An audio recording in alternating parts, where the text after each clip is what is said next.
สบายดีเมื่อกี้นี่เพิ่นประชุมเรื่องการที่ว่าเฮาสิเตรียมตัวต้อนรับพระธุดงค์ที่ว่าเพิ่นย่างเพื่อความสงบสุขของโลกสิผ่านมาทาง North Carolina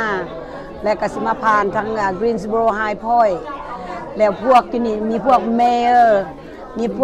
ร์แล้วก็พวกห้านอาหารพวกสวีเลียนพวกประชาชนก็เจ้าก็เตรียมตัวต้อนรับว่าผู้ใดสิแล้วให้ความสะดวกสบายเพิ่นแล้วก็มีหมอของสัตวแพทย์ก็สิมาอยู่นี่พักอยู่นี่คือกันแล้วก็สิมากับพระของ North Carolina ก็สิจ้อยเพิ่นก็มีพระองค์หนึงมาจากชาร์ลอตต์แล้วก็พระเนี่ยพอท้าอยู่วัดพระแก้วเนรมิตกสิจ้อยเพิ่นทุดงไปฮอดวอชิงตันดีซี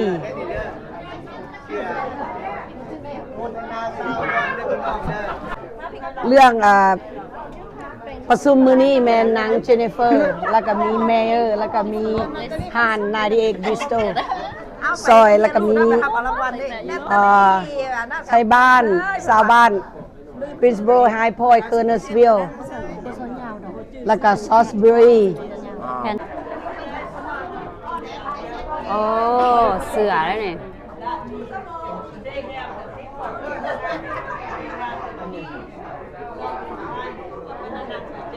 โอเคมวนพ้นบักหลายๆอันนี้เป็นเครื่องอย่างไรนะเครื่อง donation นะคะผู้ใดอยากได้ซื้อแล้วเอาเงินเข้านี่แล้ว donation คนขายตัวเท่าใดนี่ขายไม่ได้ขาย donation เศร้าdonation ขายเศร้าดอนไปแล้วโอ้เศร้าดอนตัวหนึ่งมันมีไส้อย่างเดียวนี่ไส้สมอไส้อันนั้นเบิดแล้วนี่เป็นหมวกพวกเขาเบิดอย่างหมวกพวกเขาเบิด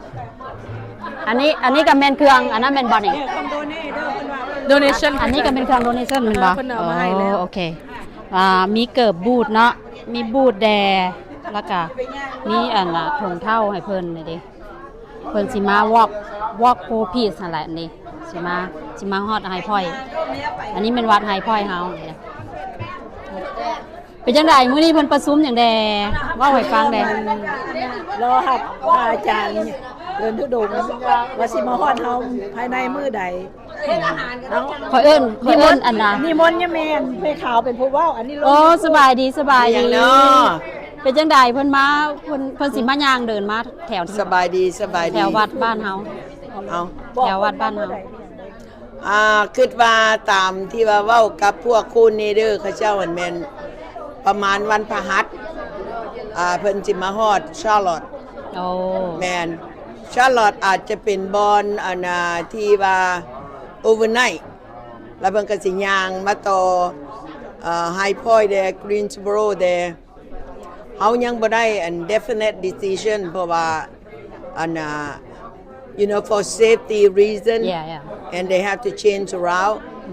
and they cannot give out information the people out there not only supporter they destroyer too so that way that เพิ่นต้องได้แบบว่าbe careful and a day before they get here that's when we know โอเคขอบใจเด้อขอบใจหลายอันนั้นเตรียมโตว่าจังได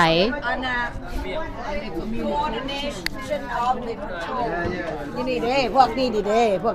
เยอะกระทายเขาเจ้าล่ะแถวนี้แหละนี่นะสัมภาษณ์มื้อนี้ต้องได้สัมภาษณ์เพิ่นนี่แหละแต่บ่แม่นสัมภาษณ์ล่ะเขาเจ้ากำลังเกี่ยมอยู่นี่เด้ดีใจหลายจนว่าบ่ได้เพราะว่ามันภูมิใจที่ว่าตื่นเต้นหลายทราบซึ้งครั้งเดียวในชีวิตแม่นี่ความสุขทางใจและความสุขทางสมองและความสุขที่ว่าสิเฮ็ดให้แบบที่ว่าอยากเผยแพร่ให้ว่าโลกนี้เฮาต้องการความสงบเฮาต้องการความสามัคคีและเฮาต้องการสันติภาพเว้าได้ดีหลายตบมือเว้าได้คนเดียวเว้าได้ดีเนาะเฮาดีใจที่ว่า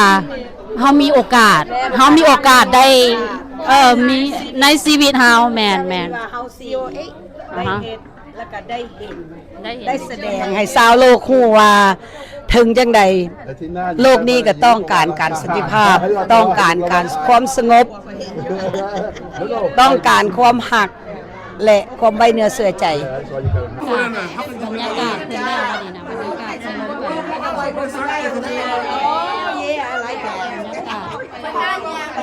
เป็น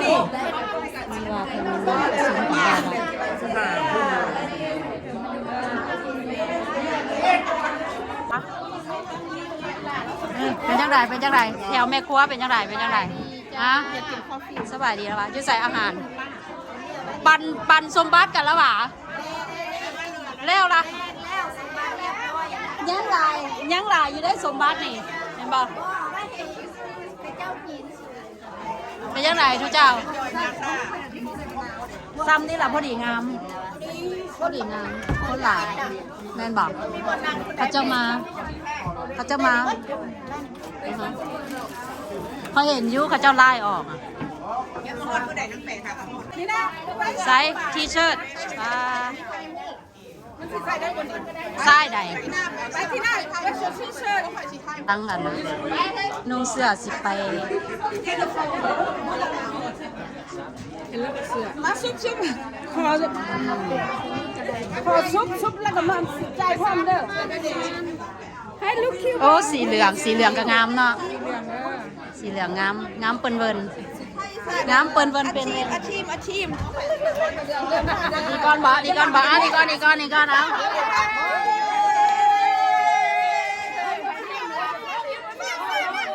เข้าไปไม่ใส่ละทีมแขวแก้แก้บ่ทันพอห้องพอให้นี่ก่อนเด้อทั้งวิดีโอทั้งอันนั้นนำเด้อวันซูที่โอเคมาเบิ้ลละบ่มาเด้อ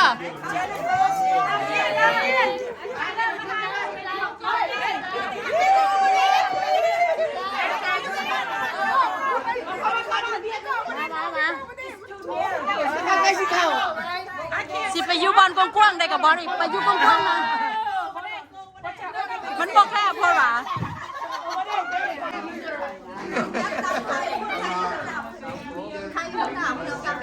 ไปทายทั้งคุณไปนี่อันนี้ก็นี่ก็ทายดี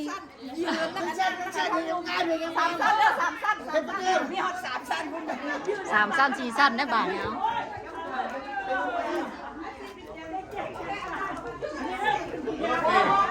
3 สั้น 4 สั้นเอาลงไปเดี๋ยวจ้า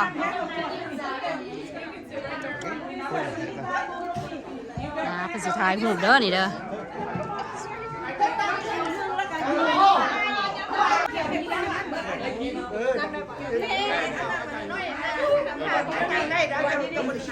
ทีมเบิร์กเด้อเด้อทีมเบิร์กเด้อThe music has stopped. Everyone grab a chair.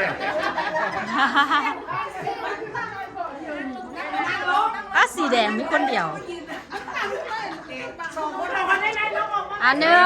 2 3โอเค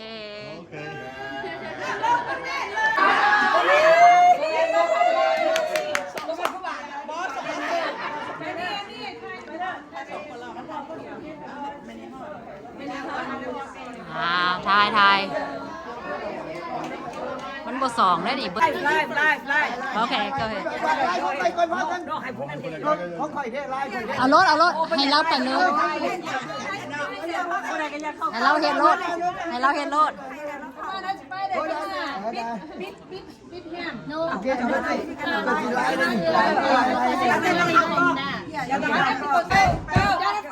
I love Jennifer. Okay. Spider, I have a mission for you. Yes. And I'm coming to you today. Yes, ma'am. Our community today for these T-shirts raised $2,100. Wow. I need to see if you want to double it or you want to help today to bring more money in.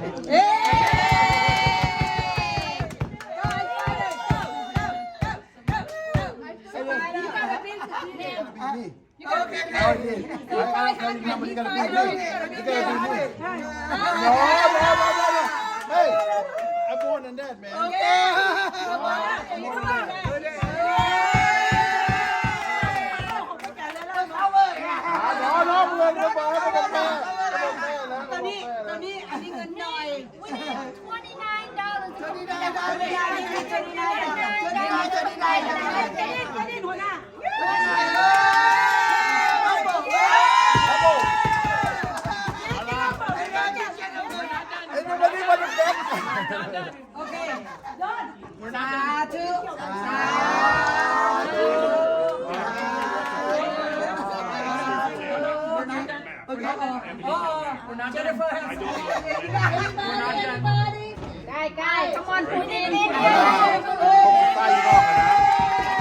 ผู้ชายอยู่เนาะไปเอิ้นผู้ชายอยู่เนาะมา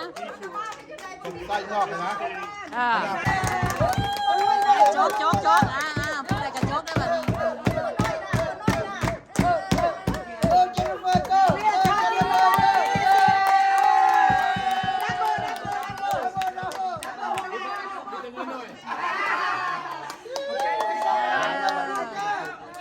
พวกผู้ชายอยู่ข้างหน้าพวกผู้ชาย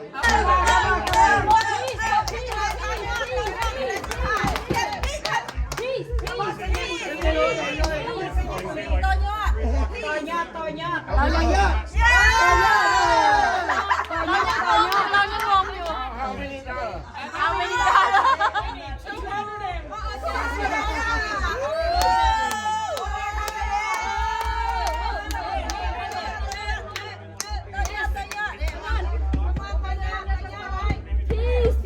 ลายหน้าเมืองไฮก้อย หรือว่ากรีนสโบโลแครี่ลาเล่แต่ว่าหมวดเฮาเป็นสปอนเซอร์มัดนอร์ทแคโรไลนาหมวดเฮานี่ต่างหน้าชาวพุทธทุกๆคนชาวเวียดนามชาวไทยชาวลาวที่อาศัยอยู่ในเมืองนอร์ทแคโรไลนาข้าพเจ้าจะขอแบ่งบุญเนาะถ้าผู้ใดอยากบริจาคสมมือนี่แปลว่าคู่หนึ่งซาวดอนโอเคถ้าว่าใดอยากทำบุญเรื่อง9 ดอน 99เลยหลายซาวเลยหลายซาวเลย แล้วมานี่ทงก็นี่เนาะอัปมอกเป็นกว่าซาวคือกันสีเหลืองนี่มีครบมัดอยู่ทางในซาวดอนมีครบมัดมีทูดเบิร์ดมีครบมัดอยู่นี่ที่ผมจะใส่ผมจะเดินทางเข้าไปนะวอชิงตันดีซีแต่ว่าหมดเราจะเอ็กซ์คอร์ดเพิ่นจากชาร์ลอตต์ all the way to Virginia โอเค